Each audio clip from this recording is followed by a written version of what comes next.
ఏదైనా ఒక pandemic situation అనేది సహజంగానే వస్తుంది. అందులో అలాంటి సిచ్యువేషన్ వచ్చినప్పుడు సమర్థవంతంగా ఎదుర్కోవటం, ఆ సిచ్యువేషన్ వచ్చినప్పుడు కొంత సఫరింగ్ అంటే కొంత ఇబ్బందులు పడటం అనేది సహజంగా జరుగుతూ ఉంటుంది. కానీ ఈ వైసీపీ బెప్పంగాళ్ళు మన్న లేడు కాబట్టి ఈరోజు ఈ పరిస్థితి వచ్చింది. అదే మన్నుంటే ఏమయ్యేది? అలాగే మన్న టైంలో వచ్చినటువంటి కరోనా లాంటి పాండమిక్ సిచ్యువేషన్ చంద్రబాబు ఫేస్ చేస్తే ఏమయ్యేది అని అబ్బో అసలు ఆయన ఏదో పెద్ద ఇంటర్నేషనల్ స్పెషలిస్ట్ అయినట్టు, ఏ డాక్టర్ ఐడెంటిఫై చేయనటువంటి పారాసెటమాల్ లేకపోతే బ్లీచింగ్ పౌడర్ ఆయన కనుక్కున్నట్టు వీళ్ళు భారీ ఎలివేషన్స్ వేస్తుంటారు. ఎవరికి వాడే వైసీపీలో ప్రతి వాడు మన్న లేకపోతే ఏమయ్యేది? ఇవాళ చూడండి, పెట్రోల్ బంకుల దగ్గర క్యూ లైన్ నిలబడ్డాయి. వాస్తవానికి ఈరోజు పెట్రోల్ అనేది ఒక్క ఆంధ్రప్రదేశ్లోనైనా యావత్ భారతదేశంలోనూ ఈ సమస్య ఉంది. అలాగే వంట గ్యాస్ విషయంలోకి వద్దాం. మొన్న వంట గ్యాస్ క్రైసిస్ వచ్చినప్పుడు హైదరాబాదులో చాలా హోటల్స్ మూసేశారు. చాలా హోటళ్ళు కట్టెల పొయ్యిల మీద వంటలు వండిన సందర్భాలు, దానికి సంబంధించినటువంటి వీడియోలు సోషల్ మీడియాలో చక్కర్లు కొట్టింది, మనం అందరం చూసాం. ఇది దేశం మొత్తం వచ్చినటువంటి క్రైసిస్. ఇదేం ఒక్క ఆంధ్రప్రదేశ్ ఒక్కటే ఫేస్ చేస్తున్నటువంటి ప్రభుత్వ వైఫల్యం చెందితే వచ్చినటువంటి క్రైసిస్ కాదు. ఎంత సమర్థవంతమైనటువంటి పార్టీలైనా ఈ క్రైసిస్ని ఫేస్ చేయాలి. అయితే ఎప్పుడైతే ఇట్లాంటి సిచ్యువేషన్ వచ్చిందో ఆ టైంలో ప్రభుత్వం తన అంటే ఎంత చాకచక్యంగా పనిచేయగలిగితే అది ప్రభుత్వం యొక్క సమర్థత గురించి ప్రజలు ఎస్టిమేషన్ వేసుకుంటారు, ఒక అవగాహనకు వస్తారు. సో తాజాగా ఒక పేటీఎం ఆర్టిస్టు ఇప్పుడు మాట్లాడుతున్నాడు. మనోడు మరి జగన్మోహన్ రెడ్డి గారి గురించి భారీ స్థాయిలో ఊహాగానాలు చేసుకుంటూ ఉన్నాడు. సరే, మనోడు ఏం మాట్లాడుతున్నాడు ఒకసారి ఆ వీడియో చూసే ముందు ఫస్ట్ టైం మీరు కానీ మన ఛానల్ చూస్తే సబ్స్క్రైబ్ చేస్తారని మనస్ఫూర్తిగా కోరుకుంటున్నా. అట్లాగే నా వీడియోలు మీకు నచ్చినట్లయితే లైక్ చేస్తారని, షేర్ చేస్తారని, హైప్ బటన్ ద్వారా మీరు కొద్దిపాటి ప్రోత్సాహాన్ని నాకు అందిస్తారని నేను మనస్ఫూర్తిగా కోరుకుంటున్నాను. ఎందుకంటే ఈ కొద్దిపాటి ప్రోత్సాహమే మాకు కొండంత ధైర్యాన్ని ఇస్తుంది. సరే, ఇప్పుడు మనోడు ఏం మాట్లాడుతున్నాడు చూడండి. అద్భుతమైనటువంటి ఆర్టిస్టులు అంటే మొత్తం ఒకవేళ మహాత్మా గాంధీ లేకపోతే ఆ రోజుల్లో మా జగనన్న పుట్టుంటే మా అన్న బ్రిటిష్ వాళ్ళని ఎదిరించి, ఎందుకంటే మా అన్న సంగతి మీకు తెలుసుగా, ఎదిరించి మరి దేశానికి ప్లస్ రాష్ట్రానికి స్వతంత్రం తెచ్చేవాడని అటువంటి ఆ భ్రమల్లో బతుకుతున్నటువంటి పేటీఎం పిచ్చి కూలీ ఆర్టిస్టుల యొక్క పర్ఫార్మెన్స్ గురించి చూద్దాం. చూడండి. అసలు కరోనా కానీ చంద్రబాబు నాయుడు గారి పీరియడ్లో వస్తే మన పరిస్థితి ఏంటి? ఏం చెప్తా ఉంటారు, 45 ఏళ్ళ ఇండస్ట్రీ నా అంత సీనియర్ మోస్ట్ ఎవరు లేరు దేశంలో ఇది అంటూ ఉంటారు. ఎక్కడ లేని విధంగా మన రాష్ట్రంలో ఈయన పరిపాలన అతలాకుతలం అయిపోతా ఉంది. విపరీతంగా అప్పులు చేసేస్తా ఉన్నారు. పెట్రోల్ డీజిల్ క్రైసిస్, ఇంకో యూరియా ఒక పక్క కొరతే. తర్వాత ఈయన దగ్గర ఉన్నటువంటి మంత్రి, విమానయాన శాఖ మంత్రిగా ఉన్నటువంటి ఆయన ఇండిగో క్రైసిస్ ఈయన హయాంలోనే. వీళ్ళ మంత్రులందరూ ఏం చేస్తున్నారా, ఈయన ఏం చేస్తున్నారా అంటే మాత్రం జగన్మోహన్ రెడ్డి గారిని తిట్టడం, జగన్మోహన్ రెడ్డి గారి పైన ఏ రకంగా కక్ష సాధింపులు చేసుకోవాలా, అసత్యమైన ప్రచారాలు. ఈ తప్పితే ఏదైనా ప్రజలకు ఏదైనా ఉపయోగపడే పని చేశారంటే అది లేదు. ఇంత దారుణమైన రాజకీయాలు చేస్తున్న వ్యక్తులకి వీళ్ళు అధికారంలో ఉన్నప్పుడు కరోనా వచ్చుంటే మన పరిస్థితి ఏంటి? జనాలు ఎట్లా ఉండేవాళ్ళు? జస్ట్ ఒక ఇమాజిన్ చేసుకోండి. కళల ప్రపంచంలో బతికిచ్చే ఆయనకి రియాలిటీకి చాలా అంటే అంటే అన్నా ఏం లేదన్నా, మీ నాయకుడు వాళ్ళ నాన్న డాక్టర్ గారు కదా, ఆయన దగ్గర మనోడు ఆర్ఎంపీ డాక్టర్ కాబట్టి బాగా కనుక్కొని అబ్జర్వ్ చేసి అందరికంటే మీడియా ముందుకైనా ప్రెస్ మీట్ పెట్టి కరోనా అంటే ఏముంది, ఒక పారాసెటమాల్ గోళీలు వేసుకోండి, అట్లాగే బ్లీచింగ్ పౌడర్ చల్లుకుంటే కరోనా మన చుట్టుపక్కలకు రాదని చెప్పి మొట్టమొదటిసారి చెప్పినటువంటి అద్భుతమైన సైంటిస్ట్ మా జగన్మోహన్ రెడ్డి గారు. ఎందుకంటే నాన్న డాక్టరు, కొడుకు ఆర్ఎంపీ డాక్టర్ కాబట్టి ఆ సజెషన్ చేసి ఉండొచ్చు. ఒక చిన్న విషయం ఏంటంటే ఆంధ్రప్రదేశ్లో కరోనా టైంలో అందరూ చాలా ఇబ్బంది పడ్డారు, చాలా స్ట్రగుల్ ఫేస్ చేశారు. యావత్ భారతదేశం, యావత్ ప్రపంచం అంతా క్రైసిస్ని దాన్ని అనుభవించింది. ఇక్కడేమో ఆంధ్రప్రదేశ్లో జగన్మోహన్ రెడ్డి ఏమో ఆ క్రైసిస్ లేకుండా, ఆ ఇబ్బందులు లేకుండా ఏమి జగన్మోహన్ రెడ్డి ఏమి ఇక్కడ అడ్డుకోలే.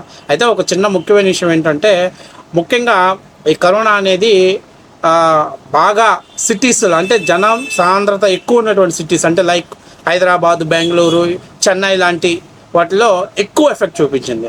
కానీ మనకు 3 రాజధానులు అంటూ 3 ప్రాంతాలను మొడమోపించాంగా, మనకు ఒక రాజధాని లేకుండా చేశాంగా. కాబట్టి దానివల్ల ఏంటంటే ఇది అన్ని మేజర్ సిటీస్ లాగా కాకుండా ఒక మోస్తరు సిటీస్ లాంటి దాంట్లో ఎఫెక్ట్ చూపించింది. సో దానికి కూడా మన వాళ్ళు వైద్యం కోసం హైదరాబాద్కి క్యూ లైన్లో వెళ్ళారు, అంబులెన్స్లో వెళ్ళారు. ఆ టైంలో ఆ పరిస్థితుల్లో చాలామంది టోల్ గేట్స్ దగ్గర ఆఫ్ చేసిన దృశ్యాలు ఉన్నాయి. కరోనా పాండమిక్ సిచ్యువేషన్లో వైద్యం అందరికి చనిపోయినవి ఉన్నాయి.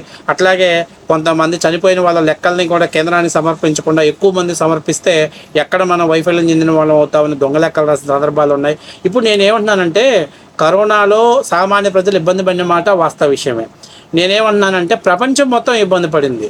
ఈరోజు కూడా ఈ పెట్రోల్ డీజిల్ దెబ్బకు ప్రపంచం అంతా కూడా ఇబ్బంది పడింది.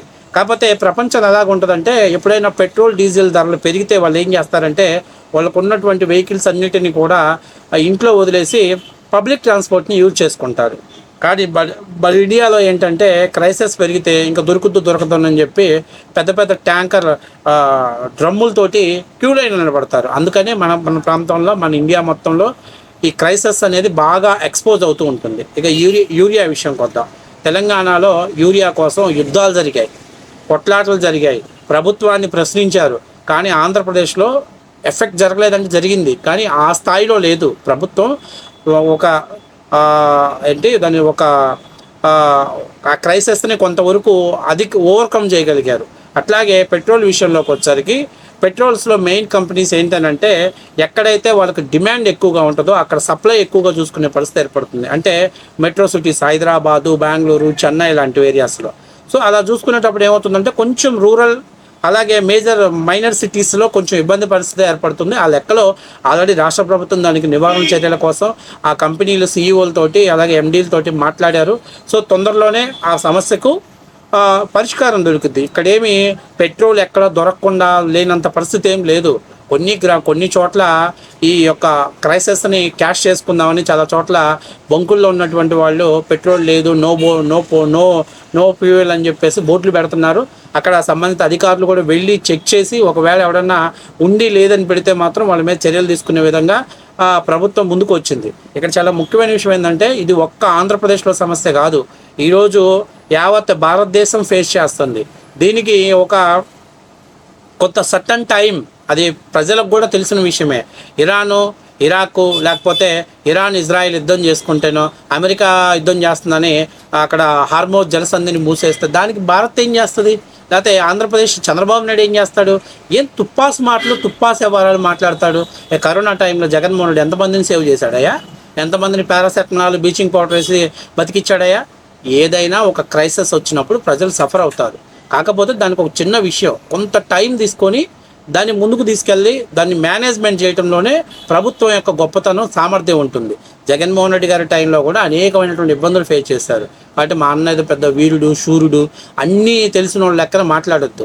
కాకపోతే మీ ప్రభుత్వ హయాంలో మీ అదృష్టం బాగుండి 5 ఏళ్ళు ఇలాంటి సిచ్యువేషన్స్ ఏమి మీరు ఫేస్ చేయాలి. ఇక అప్పుల గురించి మాట్లాడుతున్నాం.